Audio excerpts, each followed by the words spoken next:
Hello friends, आपका स्वागत है हमारे चैनल एवरीडे न्यू में। दोस्तों, आज के इस वीडियो में हम लोग बात करने वाले हैं आरआरसी ग्रुप डी भर्ती के regarding most important FAQs frequently asked question के बारे में बात करेंगे कि आरआरसी ग्रुप डी में कितने तरह की इस बार पोस्ट दी गई है और सारे पोस्ट की मेडिकल स्टैंडर्ड क्या क्या इस बार दिए गए हैं। इसी वीडियो में जानेंगे कि जो छात्र अगर A2 और B1 मेडिकल फेल कर जाते हैं, पास नहीं होते हैं, तो क्या इनको कोई पोस्ट दी जाएगी या फिर नहीं दी जाएगी। पोस्ट कैसे मिलता है, किस तरह से पोस्ट का अलॉटमेंट किया जाता है और ज्यादा छात्रों को ट्रैक मेंटेनर ग्रेड 4 वाली ही पोस्ट क्यों दे दी जाती है। क्या जो छात्र मेडिकल फेल हो जाएंगे उनको री मेडिकल दिया जाता है रेलवे की तरफ से या फिर नहीं दिया जाता है, और कब री मेडिकल दिए जाते हैं। तो इन सभी क्वेरीज पे हम लोग बात करेंगे। तो चलिए वीडियो को स्टार्ट करते हैं। इससे पहले जो लोग चैनल पर नए हैं, जल्द से जल्द सब्सक्राइब करके बेल बटन जरूर दबा दीजिएगा रेलवे भर्ती की पल पल की अपडेट के लिए। दोस्तों, टेक्स्ट बुक के बारे में आपको पता होगा, काफी अच्छी और स्टैंडर्ड मॉक टेस्ट इनकी होती है। तो अगर आपको बाई करनी है तो देखिए, ईयरली टेक्स्ट बुक पास में अभी अच्छा आपको डील मिल रहा है। बाई करते समय कूपन कोड में न्यू टाइप की जगह NEW तुरंत ही आपको 119 रुपए ऑफ मिल जाएंगे। यानी फ्रेंड्स, 280 में बाई करके जितने भी गवर्नमेंट एग्जाम है सारे मॉक टेस्ट लगा सकते हो। आरआरसी ग्रुप डी की बात करें तो 221 मॉक टेस्ट यहाँ पे अवेलेबल है और सारे प्रीवियस ईयर के पेपर। इसके बाद NTPC CBD2 का यहाँ पे 132 मॉक टेस्ट अवेलेबल है और सारे प्रीवियस ईयर के पेपर। इसके अलावा SSC के सारे एग्जाम, बैंकिंग और डिफरेंट गवर्नमेंट एग्जाम के भी मॉक टेस्ट दे सकते हो। तो वीडियो के डिस्क्रिप्शन बॉक्स में आपको लिंक मिल जाएंगे, वहां से जाके जरूर लिंक चेक कर लीजिएगा, डाउनलोड करके आप लोग मॉक टेस्ट लगा सकते हो। दोस्तों, सबसे पहले बात करते हैं कि आरआरसी ग्रुप डी भर्ती 2019 में कितने तरह की इस बार पोस्ट दी गई है और कौन कौन से पोस्ट के लिए क्या क्या मेडिकल स्टैंडर्ड इस बार रखे गए हैं। आपके पोस्ट प्रेफरेंस के अकॉर्डिंग कौन सी पोस्ट पाने के लिए कौन सा मेडिकल स्टैंडर्ड आपको पास करना होगा। तो देखिए, यहाँ पे मैंने आरआरसी ग्रुप डी की ऑफिशियल नोटिफिकेशन ओपन कर रखी है, आरआरसी 1/2019 पोस्ट पैरामीटर्स की। यहाँ पे देखिए, फर्स्ट जो पोस्ट है ग्रुप डी का वो है असिस्टेंट वर्कशॉप का। ये मैकेनिकल डिपार्टमेंट के अंतर्गत आता है। C1 मेडिकल स्टैंडर्ड इसमें मांगे जाते हैं। अगर C1 मेडिकल स्टैंडर्ड पास कर जाते हो, आपके मार्क्स है, पोस्ट प्रेफरेंस डाले हो, तो ये पोस्ट आपको मिल सकती है। असिस्टेंट ब्रीज की बात करें तो इंजीनियरिंग डिपार्टमेंट का है, यहाँ पे B1 मेडिकल स्टैंडर्ड मांगे जाते हैं। असिस्टेंट कैरीज एंड वैगन में यहाँ पे B1 मेडिकल स्टैंडर्ड मांगे जाते हैं। असिस्टेंट डिपोट स्टोर में देखा है तो स्टोर डिपार्टमेंट का है, C1 मेडिकल मात्र यहाँ पे मांगे गए हैं। असिस्टेंट लोकोस्टेट मैकेनिकल की बात करें तो यहाँ पे B1 मेडिकल मांगे गए हैं। देखिए, ये सारे मेडिकल को हम लोग डिस्कस करेंगे कि कौन कौन से में क्या क्या आई का चेकअप होता है, किस तरह से आपका यहाँ पे मांगा जाता है नियर विजन और डिस्टेंट विजन। इसके बाद असिस्टेंट लोकोस्टेट इलेक्ट्रिकल में बात करें, इलेक्ट्रिकल डिपार्टमेंट के अंतर्गत, तो B1 यहाँ पे मांगा जाता है। इसके बाद नेक्स्ट है फ्रेंड्स 7 नंबर वाला पोस्ट असिस्टेंट ऑपरेशन इलेक्ट्रिकल। यहाँ पे देखिए B2 मेडिकल स्टैंडर्ड मांगा जाता है। असिस्टेंट पॉइंट्समैन, मोस्ट इंपॉर्टेंट, बहुत सारे छात्र को ये वाली पोस्ट चाहिए होती है। तो असिस्टेंट पॉइंट्समैन वाली ये पोस्ट है, ट्रैफिक डिपार्टमेंट की है। और यहाँ पे देखिए, ग्रुप डी की सबसे जो अच्छी जो मेडिकल स्टैंडर्ड लिया जाता है, ये इसी पोस्ट का लिया जाता है। A2 मेडिकल स्टैंडर्ड इसमें मांगे जाते हैं। इसके बाद असिस्टेंट सिग्नल और टेलीकॉम, दूसरी सबसे अच्छी पोस्ट यहाँ पे मानी जाती है। यहाँ पे देखा जाए सिग्नल टेलीकॉम्युनिकेशन डिपार्टमेंट के अंतर्गत B1 मेडिकल स्टैंडर्ड इसमें मांगे गए हैं। असिस्टेंट ट्रैक मशीन, यहाँ पे इंजीनियरिंग डिपार्टमेंट में B1 मेडिकल मांगा गया है। इसके बाद देखिए 11 number post assistant train lighting and air condition, यहाँ पे इलेक्ट्रिकल डिपार्टमेंट के अंतर्गत B1 मेडिकल मांगा गया है इस पोस्ट पे। Assistant train lighting and air condition workshop के अंतर्गत जो वर्क करने होते हैं, यहाँ पे इलेक्ट्रिकल डिपार्टमेंट के अंतर्गत मात्र C1 मेडिकल स्टैंडर्ड मांगा गया है। इसके बाद देखिए असिस्टेंट TRD इलेक्ट्रिकल का ही होता है फ्रेंड्स, यहाँ पे B1 मेडिकल मांगे गए हैं। असिस्टेंट वर्क्स के अंतर्गत जो कि इंजीनियरिंग डिपार्टमेंट का है, सिविल का, यहाँ पे देखिए B1 मेडिकल स्टैंडर्ड मांगा जाता है। इसके बाद असिस्टेंट वर्क्स जो कि यहाँ पे सिविल इंजीनियरिंग के अंतर्गत ही आते हैं, यहाँ पे जो आपका C1 मेडिकल स्टैंडर्ड मांगा जाता है। इसके बाद देखिए हॉस्पिटल अटेंडेंट असिस्टेंट या फिर अटेंडेंट की बात करें, ये भी काफी अच्छी पोस्ट मानी जाती है, तो मेडिकल का है और यहाँ पे C1 मेडिकल स्टैंडर्ड मांगे जाते हैं। और लास्ट में आता है 17 नंबर वाली post track maintainer grade 4 engineering department के अंतर्गत, इसमें B1 मेडिकल स्टैंडर्ड मांगा जाता है। और सबसे ज्यादा जो आरआरसी ग्रुप डी में जो यहाँ पे वैकेंसी दी गई है वो ट्रैक मेंटेनर ग्रेड 4 की ही वैकेंसी दी गई है। तो टोटल इस बार की जो वैकेंसी आई है, इसमें 17 तरह के ग्रुप डी के यहाँ पे पोस्ट दिए गए हैं, इसी में से कोई एक पोस्ट आपको मिल सकती है। दोस्तों, आप लोगों ने यहाँ पे सारे पोस्ट की मेडिकल स्टैंडर्ड भी देख ली कि किस किस पोस्ट के लिए क्या क्या मेडिकल स्टैंडर्ड मांगे जाते हैं। तो अब हम लोग ये समझते हैं कि ये सारे जो मेडिकल स्टैंडर्ड है, इसमें आई का क्या क्या चेकअप होता है और नियर विजन डिस्टेंट विजन इसमें क्या क्या मांगे जाते हैं। तो रहा फ्रेंड्स मेडिकल स्टैंडर्ड्स, यहाँ पे सारा कुछ मेडिकल स्टैंडर्ड बताया गया है और इसमें खास करके हम लोग आई टेस्ट के बारे में देखने वाले हैं, क्योंकि ग्रुप डी की जॉब चाहिए या फिर रेलवे की कोई भी जॉब चाहिए फ्रेंड्स, आई का टेस्ट बहुत ही इंपॉर्टेंस रखता है। देखिए, जो जनरल फिटनेस होता है, सारे छात्र का कॉमन वो जनरल फिटनेस का टेस्ट लिया जाता है और एक प्रॉपर वीडियो में मैंने ऑलरेडी बना रखा है कि ग्रुप डी की मेडिकल में क्या क्या होती है, वो सब कुछ यहाँ पे इमेज के माध्यम से बता रखा है, वो आप लोग चाहो तो देख सकते हो। जनरली जो जनरल फिटनेस होता है, वहां पे यूरिन टेस्ट छात्र का होता है, ब्लड टेस्ट होता है, ईसीजी सारे छात्र का यहाँ पे किया जाता है। इसके बाद high blood pressure, low blood pressure, जो मेल कैंडिडेट है उनका हर्निया चेकअप, ये सारे हाइड्रोसिल, ये सब भी चेक किए जाते हैं। तो वो वीडियो आप लोग देख सकते हो, सारा कुछ डिटेल्स आपको वहां पे मिल जाएगा। यहाँ पे खास करके हम लोग आई टेस्ट के बारे में जानेंगे, क्योंकि मोस्ट इंपॉर्टेंट आई का टेस्ट ही यहाँ पे रहता है। देखिए फ्रेंड्स, सबसे पहला जो यहाँ पे मेडिकल स्टैंडर्ड है वो A2 मेडिकल स्टैंडर्ड है, और ग्रुप डी में सिर्फ एक ही पोस्ट है जिसमें A2 मांगा गया है, वो है आपका असिस्टेंट पॉइंट्समैन का पोस्ट। काफी अच्छी पोस्ट मानी जाती है ग्रुप डी की, लेकिन इसमें मेडिकल भी सबसे अच्छा लिया जाता है। अब इसमें देखिए आई का क्या क्या रहना चाहिए। आपका डिस्टेंट विजन की बात करें तो एक आंख का 6/9 और दूसरे आंख का 6/9 होना चाहिए, विदाउट ग्लासेस, क्लियरली मेंशन है। जो छात्र गोगल्स, चश्मा या फिर कुछ भी पहनते हैं तो ऐसे केस में उनको यहाँ पे A2 मेडिकल स्टैंडर्ड का फिटनेस नहीं मिलेगा। इसके बाद नेक्स्ट देखिए, नियर विजन SN 0.6 होना चाहिए, ये कॉमन होते हैं, सबका लगभग पास हो ही जाता है। इसके बाद must pass test for colour vision, यानी कलर ब्लाइंडनेस का भी टेस्ट होगा। अगर कोई कलर ब्लाइंडनेस निकलते हैं तभी A2 फिटनेस उनको नहीं दिया जाएगा। बाइनोकुलर विजन, देखिए फ्रेंड्स, ये जनरली होता है, मैक्सिमम इसमें पास ही कर जाते हैं, ऐसे प्रीवियस के मेडिकल में देखा गया है। आई होता है इसका फील्ड ऑफ एंगल कितना होता है देखने का, कितना एंगल तक देख सकते हैं। दूसरी बात, जो कोई एक ऑब्जेक्ट है प्रॉपर्ली कहीं पे रखी गई है, कोई किसी का आई डिफेक्ट होता है तो ये ऑब्जेक्ट यहाँ पे न रख के यहाँ इनको दिखाई देगा, है यहाँ पे बट यहाँ पे दिखाई देंगे, या फिर किन्हीं को यहाँ दिखाई देंगे। तो इस तरह की चेकअप होती है बाइनोकुलर विजन वाला। इसके बाद नाइट विजन, रात में आपको जैसे बल्ब ऑफ कर दिए जाते हैं और वहां पे आपसे कुछ लाइट दिखाएंगे, येलो, रेड, ग्रीन, इस तरह से करके आपसे पूछा जाता है कि कौन सा कलर है, आपको सही सही जवाब देना होता है। तो ये नाइट विजन का चेकअप ये लोग करते हैं। इसके बाद मेजोपिक विजन का चेकअप होता है, जैसे जो लेटर है वो बड़े बड़े दिखाया जाएगा, पहले ए इतना बड़ा दिखाया जाएगा, फिर उससे छोटा, फिर उससे छोटा, फिर उसे, इस तरह से करके चेक करते हैं कि कितना छोटा तक आप लोग पढ़ सकते हो। तो ये मेजोपिक विजन, तो ये सारे चेकअप आपके होते हैं आई के। तो यहां पे समझा कि A2 में आपको 6/9 आई चाहिए, ग्लासेस नहीं पहनने चाहिए, और इसके बाद आपका कलर ब्लाइंडनेस टेस्ट भी होने वाला है। कलर ब्लाइंडनेस जो निकल जाएंगे उनको भी A2 मेडिकल स्टैंडर्ड नहीं मिलेगा।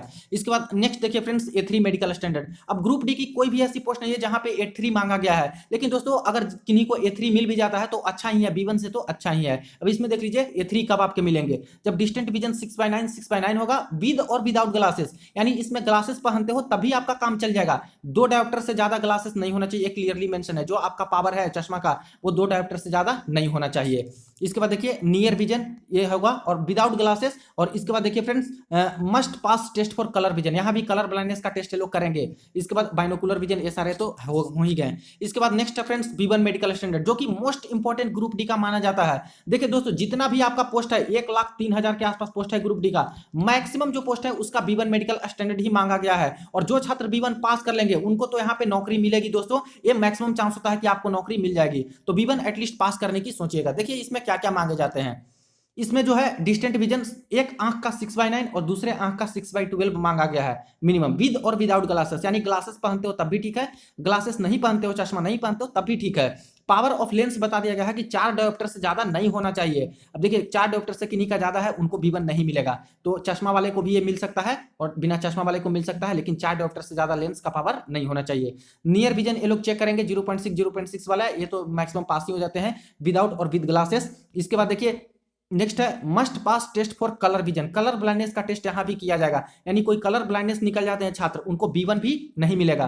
बाइनोकुलर विजन और नाइट विजन और मेजोपिक विजन ये सारे भी इसमें चेक होंगे।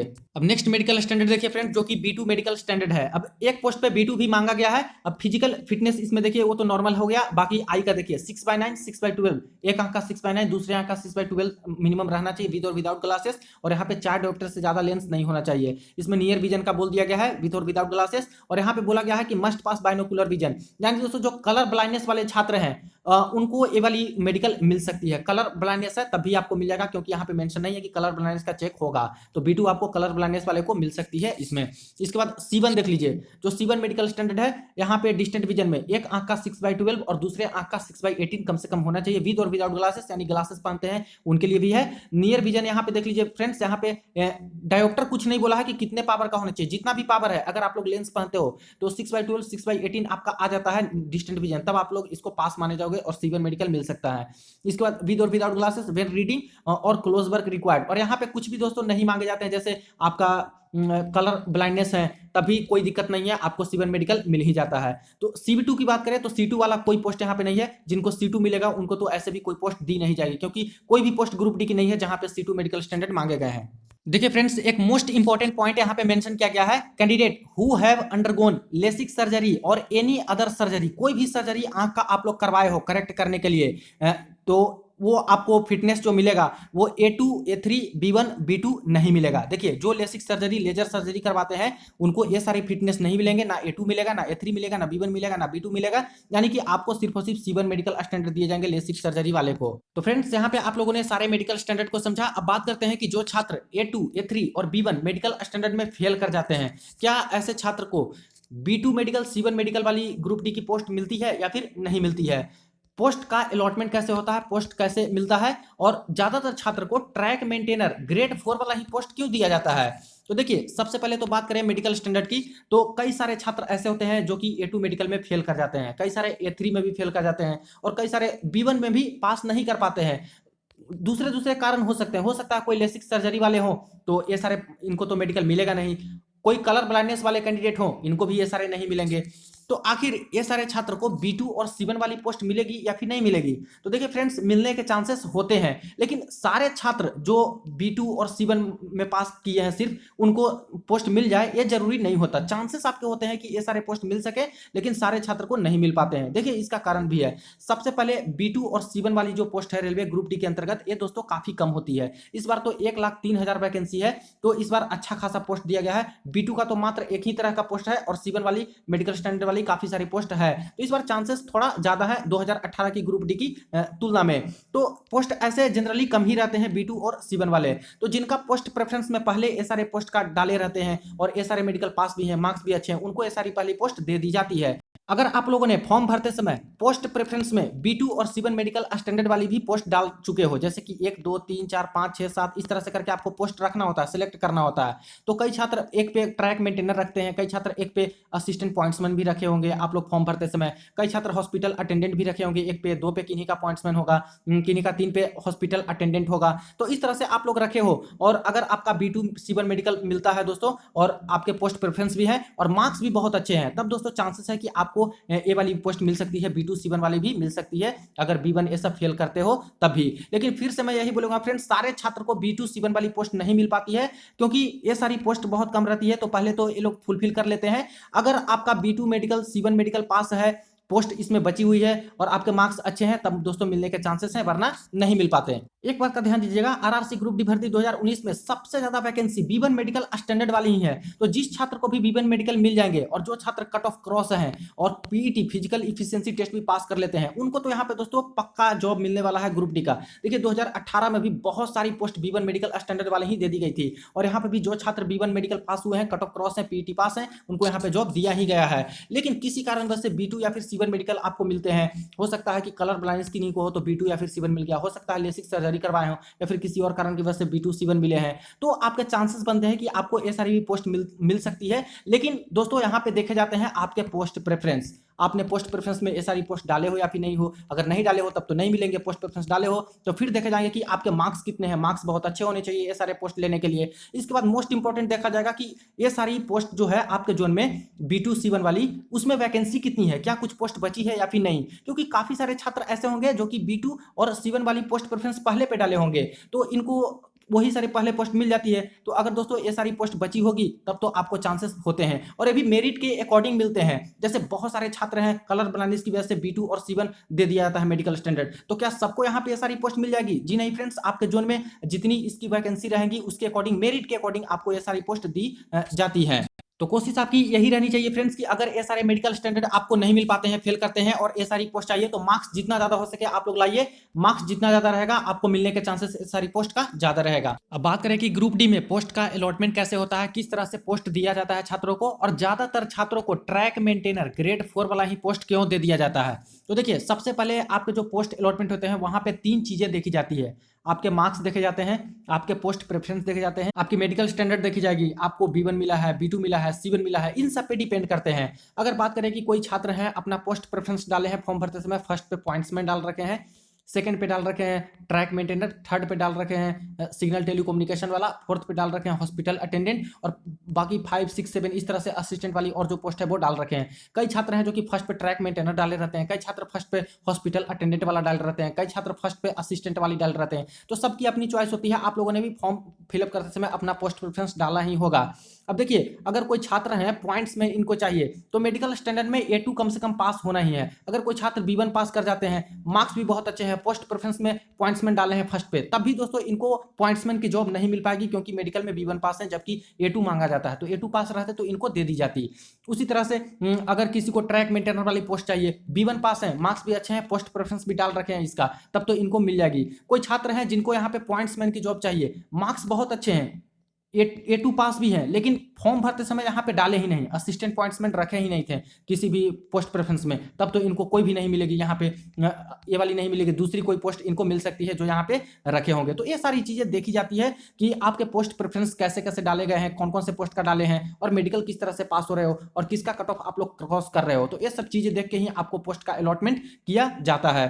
अब मान लेते हैं कि किसी जोन में 100 पॉइंट्समैन की वैकेंसी दी गई है और ज्यादातर छात्र के अच्छे मार्क्स हैं, मेडिकल स्टैंडर्ड भी A2 पास कर चुके हैं, पोस्ट प्रेफरेंस में भी सभी फर्स्ट पे पॉइंट्समैन डाले हैं, तो कितने को पॉइंट्समैन मिलेगा? तो देखिए 100 वैकेंसी उस जोन में है तो 100 लोगों को ही पॉइंट्समैन मिलेगा। तो बाकी जो छात्र बच जाते हैं उनको सेकंड प्रेफरेंस, थर्ड प्रेफरेंस जैसे वो डाले हैं उस अकॉर्डिंग उनको दी जाती है पोस्ट। यहीं पे बात करें कि कोई छात्र अगर फर्स्ट पे पॉइंट्समैन इस तरह से डाले हैं, C1 मेडिकल इनको मिलता है, हो सकता है कि कलर ब्लाइंडनेस हो तो C1 इनको दिया गया, तो क्या इनको और पोस्ट मिलेगी? तो देखा जाएगा फ्रेंड्स, अगर इनका फर्स्ट प्रेफरेंस में ही C1 वाली पोस्ट कोई रहेगी तब तो इनको मिल जाएगा कट ऑफ, अगर क्रॉस है, मार्क्स अच्छे हैं तो। अगर C1 वाली फर्स्ट पे नहीं है कोई पोस्ट, थर्ड पे है, फोर्थ पे है, या फिर 7 नंबर पे C1 वाली पोस्ट दी गई है, तो देखा जाएगा कि C1 वाली कोई वैकेंसी बचती है या फिर नहीं, और इनके मार्क्स कितने हैं और इनके ऊपर कितने सारे मार्क्स हैं जो कि C1 में पास हैं। तो इस तरह से मेरिट के अकॉर्डिंग अगर पोस्ट बचती है तो C1 वाली पोस्ट मिल सकती है, वरना अगर नहीं कोई पोस्ट बची तब तो नहीं मिल सकती है। तो इन सब चीजों को देखते हुए आपके पोस्ट के अलॉटमेंट होते हैं, ग्रुप डी में पोस्ट दिया जाता है। अब बात करें कि ज्यादातर छात्रों को ट्रैक मेंटेनर ग्रेड 4 वाला ही पोस्ट आखिर क्यों दिया जाता है?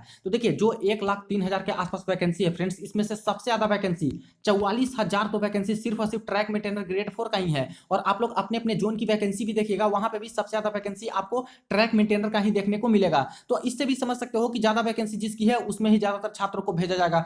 दूसरी बात है, कई सारे छात्र पॉइंट्समैन तो चाहते हैं लेकिन A2 मेडिकल में फेल हैं, कई सारे छात्र सिग्नल टेलीकम्युनिकेशन वाला पोस्ट चाहते हैं लेकिन मार्क्स कम है, कई सारे छात्र हॉस्पिटल अटेंडेंट बनना चाहते हैं कि सबसे पहले हॉस्पिटल वाला पोस्ट मिल जाए, लेकिन इनके मार्क्स उतने नहीं आ पाते, इसलिए भी इनको ट्रैक मेंटेनर वाली दे दी जाती है, क्योंकि कम मार्क्स हैं और B1 मेडिकल पास हो तो ट्रैक मेंटेनर वाली पोस्ट आपको दे दी जाती है। तो इसीलिए ज्यादातर छात्र को ट्रैक मेंटेनर वाली ही पोस्ट दोस्तों यहाँ पे मिलती है। बाकी आप लोग अच्छे मार्क्स लाइए और यहाँ पे मेडिकल भी पास कीजिए उसका, तो आपको पॉइंट्समैन भी पोस्ट मिलेगा, अगर पोस्ट प्रेफरेंस में फर्स्ट पे डाले हो तो हॉस्पिटल अटेंडेंट भी मिलेगा, और सिग्नल टेलीकम्युनिकेशन वाले SRB पोस्ट दिए जाएंगे। फ्रेंड्स, बात करते हैं कि जो छात्र मेडिकल में फेल कर जाते हैं या फिर जिनको C2 दे दिया, C1 दे दिया, B2 दे दिया और लगता है कि कोई पोस्ट इनको नहीं मिल पा रही है, मार्क्स अच्छे हैं, सिर्फ मेडिकल में फेल हैं इसकी वजह से, तो फ्रेंड्स क्या छात्रों को री मेडिकल दिया जाता है रेलवे की तरफ से या फिर नहीं? तो देखिए, री मेडिकल दिया जाता है, और एक नहीं बल्कि 2-2 बार आपको रेलवे में री मेडिकल दिए जाते हैं। सबसे पहले तो जिस दिन आपका मेडिकल चलता रहता है फ्रेंड्स, उस दिन अगर आपको C2 दे दिए, C1 दे दिए, आपको लगता है कि कोई पोस्ट आपको नहीं मिल पाएगी, C2 C1 दे दिए हैं, तो तब आप री मेडिकल ले सकते हैं। वहां पे एक DMB होता है, डिविजनल मेडिकल बोर्ड, 4 डॉक्टर्स की कमेटी रहती है, नेक्स्ट डे या फिर उसी दिन शाम को आपको फिर से चेकअप करेगी ये DMB, 4 डॉक्टर की कमेटी, और उसमें आप लोग अगर पास हो जाते हो तब तो आपको पास कर दिया जाता है, जो भी मिले, B1 मिले या फिर A2 मिले या फिर A3 मेडिकल मिले, इस तरह से हो जाते हैं। लेकिन अगर इसमें भी आप लोग फेल कर जाते हो, जो मेडिकल में निकला वही DMB चेक किए तभी वही निकलता है, तब तो फ्रेंड्स आपको यहाँ पे फाइनल फेल घोषित कर दिया जाएगा। फिर सेकंड आपको मेडिकल अपॉर्चुनिटी दी जाएगी री मेडिकल के लिए, और वो प्रोसेस होता है फ्रेंड्स, आपको अपील करना होगा, री मेडिकल अपील।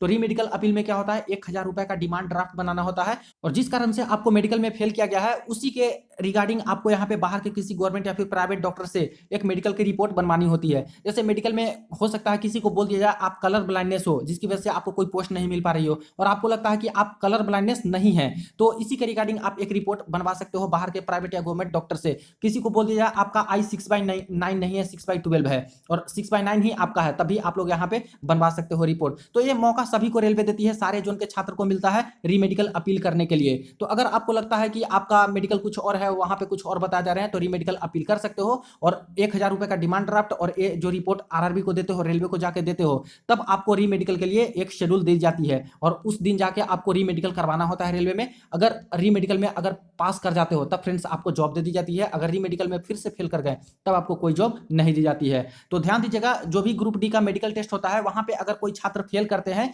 तो आपको मौके दिए जाते हैं। एक बार तो डीएमबी के रूप में, divisional medical board, 4 doctor check करते हैं, वहां पे अगर पास कर गए तो ठीक है, वरना फिर से सभी को मौका मिलता है यहाँ पे रीमेडिकल अपील करने के लिए। तो रीमेडिकल का मौका यहाँ पे सभी छात्र को दिया जाता है। तो फ्रेंड्स इस बार ग्रुप डी में काफी अच्छी वैकेंसी दी गई है, पोस्ट भी काफी है, तो बिल्कुल भी सीरियसली इस बार प्रिपरेशन में लग जाइए और कोशिश आपकी यही होनी चाहिए कि कोई भी आपको पोस्ट मिले सबसे पहले एक सीट आपको कंफर्म करनी है। बाकी मेडिकल से रिलेटेड कोई और भी क्वेरी हो कमेंट सेक्शन में पूछ सकते हो। वीडियो को ज्यादा से ज्यादा जरूर आप लोग शेयर कर दीजिएगा, चैनल को जरूर सब्सक्राइब कर लीजिएगा। चलिए मिलते हैं नेक्स्ट वीडियो में, नेक्स्ट अपडेट में।